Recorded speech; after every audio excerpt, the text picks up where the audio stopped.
We're taking you to the Tangier Island, Virginia, where residents, most of them loyal Trump supporters, are pleading with the president to save their town. CNN's Jennifer Gray has more. We're running out of land to give up. We don't have to tell them to fool with. Residents of Tangier, Virginia don't have time to wait for Washington to debate climate change. I agree with the science, but our problem is our communities eroding away. Yeah, it's always in the back of your mind. Always. They live fewer than 100 miles from the White House on an island in the middle of the Chesapeake Bay. Population about 450. Area just 1.3 square miles and shrinking.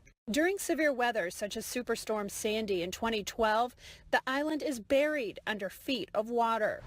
The Army Corps of Engineers tells CNN erosion and rising sea levels alone will make this historic crabbing community uninhabitable in as little as 20 years, adding that, quote, a major storm event striking the island directly could cause abandonment sooner.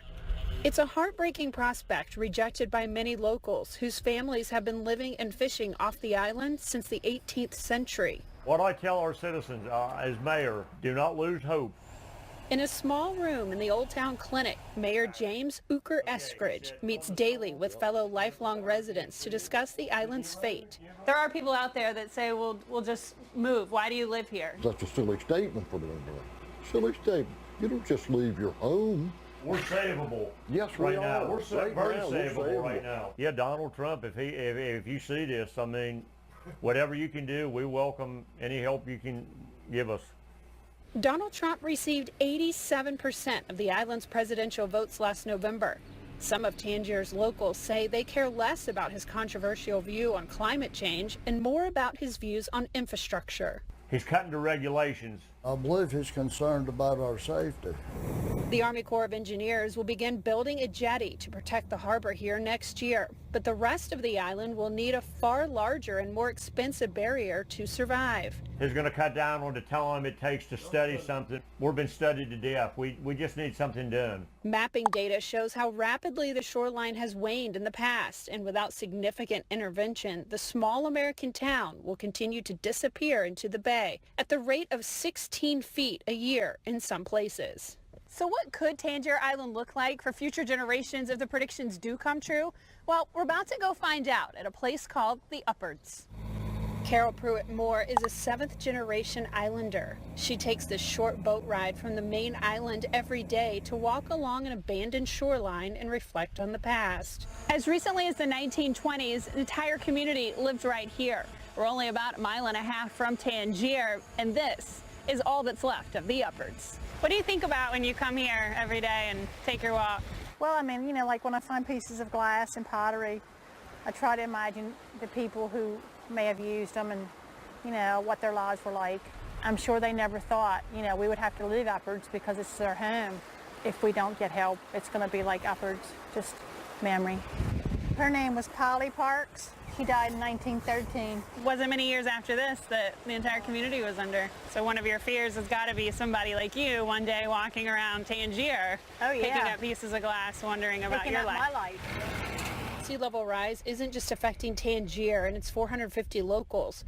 With many larger waterfront cities such as Miami and New Orleans threatened by climate change, convincing outsiders this small town is worth saving is a challenge. It seems to me that the decisions we as a country make about whether or not to save this place will inform how we deal with much bigger problems in cities like Norfolk and New Orleans and Miami and New York City. Earl Swift is a journalist working on a book about Tangier's climate plight. He lives part-time on the island, researching life here where residents say they refuse to be climate change refugees. If you make the decision that whether or not you save a place is simply a function of headcount, then Tangier doesn't have a chance. You can't make it cost-effective. That's a dangerous slope to start sliding down if that's your chief decider, because then you find yourself having to come up with what number is the baseline. I think it would be a real shame to see us get to that point. For now, the mood on Tangier is optimistic, with some welcoming the new president like Ken. I love Trump as much as any family member I got. And hoping his view on climate change won't prevent funding for their future. If you could say anything to him or his administration today, what would it be? I would say Build us a wall. yeah, build us a wall. They talk about a wall. We'll take a wall.